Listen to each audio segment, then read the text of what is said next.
Good afternoon and welcome to Biztech's Asian Midday Market Watch, powered by Rajhi Bank, Malaysia. Our guest today is Vishnu Varathan, Head of Economics and Strategy at Mizuho Bank in Singapore. Vishnu, it's always great to have you on the Monday. Can I insist it's always good to be here on a Monday? Thanks for having me, Brian. Now, before we get your insights, we're going to take a look at how crypto markets are performing. Bitcoin is at 25,942. It's down 5.46%. But actually, over the last week, it's down around 17%. Ethereum is at 1,369.29. It's down 6.78% and down almost 26.5% over the past week. Now, looking across to regional equity markets, markets in Singapore are down 0.62%. If we look across the rest of the region, the KLSC is down 1.45%. Shanghai is down 1.15%. Australia is closed for the day for a public holiday. The Nikkei is down 2.96%. The Hang Seng is down 3.09%. And rounding up the numbers, we've got the Kospi, which is down 3.28%. So Vishnu, it's not just a sea of red, but it's a bloodbath. Tell us why. I mean, you summed it up very well. In fact, markets did get that kind of a bearish jolt, and they pulled back, quite brutally, and really that goes down to the inflation numbers in the US. So headline inflation came in higher than anticipated. Yeah, that's 8.6% for May. Absolutely. So it had actually peaked, or some had thought it had peaked, coming off slightly from 8.5% to 8.3% in April, but May it has jumped back up. So there are questions about how quickly it may peak and, more importantly, subside. So there's not unlike COVID, the problem with long COVID. There's also a fear here that this may be long inflation, and in some cases long stagflation. And I think that's gotten markets all worried about how aggressive the Fed will be, which of course creates its own adverse and negative financial ripples. And they're also worried about the immediate impact of inflation that erodes away from the spending power for your average household, the profit margins for corporates, and let's not forget, it also poses a risk to emerging markets, including emerging Asia, insofar that higher inflation can then start to chip away at capital inflows, insofar that investors are concerned that their real returns get decimated by inflation. So these are concerns cropping up. Now, Vishnu, you've got some charts that basically can shed some light on risks in emerging Asia. Sure. So the segue into this is really this week. Not only are we shocked by the inflation, but the FOMC, the U.S. Federal Central Bank, Federal Reserve's meeting is on Wednesday. So markets are worried they'll take a very aggressive approach, and that could cause global financial shocks.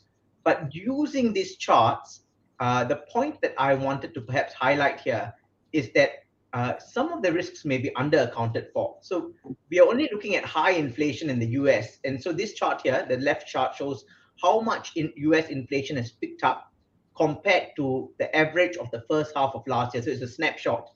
And I'm comparing it against Asia. How much inflation picked up compared to the first half of last year, so a comparable period. And you can see US, of course, is leading the way, but Asia, depending on which part you're talking about, not far behind. The question that, and the story that we need to focus on is the evolving story is actually a little bit more, it's got a second layer of risk. So the first layer risk is because US inflation has picked up so much, the Fed tightens. But the second layer that I want us to see is compared to the second half of last year, so on a more immediate effect, US inflation has picked up quite a bit, but elsewhere in Asia, inflation has continued to accelerate, and in some cases on par with or higher than the US. And that's to say real returns in the region are going to start getting eroded vis-a-vis the US. Another way to look at that's going to have a lot of pressure on central banks. Absolutely, which is why, sorry to use a geeky term, but the risks in this region are time varying. So the initial risk is from the Fed tightening, and then we saw the initial part, markets hold up fairly okay. It's not like the taper tantrums. But if you look at how much inflation has picked up, starting from the first half of last year compared to 2020, second half compared to the first half, then the Q1 compared to second half, and the latest compared to Q1, all these bars. So you can see these bright orange bars are really large for Asia, whereas for the US, it's becoming more subdued. So that's to say, earlier on last year, US inflation was picking up much faster. Now, Asia's inflation is faster. So the easier way to look at it is take Asia's inflation minus US inflation, look at the spread between it. And you can see the latest readings out is Asia's inflation is accelerating compared to US inflation because we are comparing the difference between them. If this sustains, the bigger risk is over and above the Fed's tightening. There's also the inflation risk that piles on as a second layer in Asia. And this is what we want to keep a keen eye on as we go into the third and fourth quarters of this year. Okay, but if you go back to your previous slide, Vishnu, there's an abnormality there, which is Malaysia. Could you explain that to us, please? Sure. I think there were two things about this. So one of the snapshot is the reference points, and the reference point was first half of last year. So relatively speaking, Malaysia's inflation was slightly higher in the first half of last year. So that's part of the effect, but that's not all of the story. Some of the story is also because Malaysia is in a better position to put in price controls. So whether it is the biggest shock, which is the energy shock, or the incremental shocks, which are the food shocks, there's some layer of a buffer that Malaysia is able to afford, and which is why Malaysia is still showing inflation that's not a big risk factor. But Malaysia, in the case of Malaysia, this in and of itself is not an absolute cushion because some of that stress point may start showing up on the fiscal account. Granted, this is where Malaysia may fare relatively better because it's got oil to cushion the fiscal account, given the oil revenues. But compared against the G3 and the US, the risks to Malaysia are still there, albeit less pronounced than the other parts of EM Asia. Now, looking ahead, Vishnu, what are some key things that we should look out for this week that will move markets? Sure. So let me start right at the top, and that's really us watching the FOMC meeting middle of this week. There can be quite a bit of volatility around the dollar, around US yields, which then filters down as global interest rate volatility, and equity markets, depending on the kind of tone that comes out of the Fed to see whether they've turned more aggressive.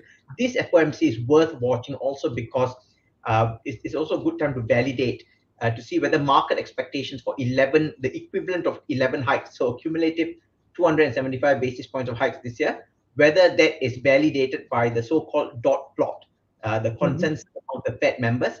Later this week on Friday, we have got the BOJ meeting, and that's where yen can get a lot more volatile. We note that the yen has become exceptionally weak given the perceptions of policy divergence. So markets will be looking out for whether they say anything, and this can also include verbal interventions on the yen, in which case you can see quite a bit of yen volatility. So markets are probably going to be quite guarded about their positioning as they head into the end of this week.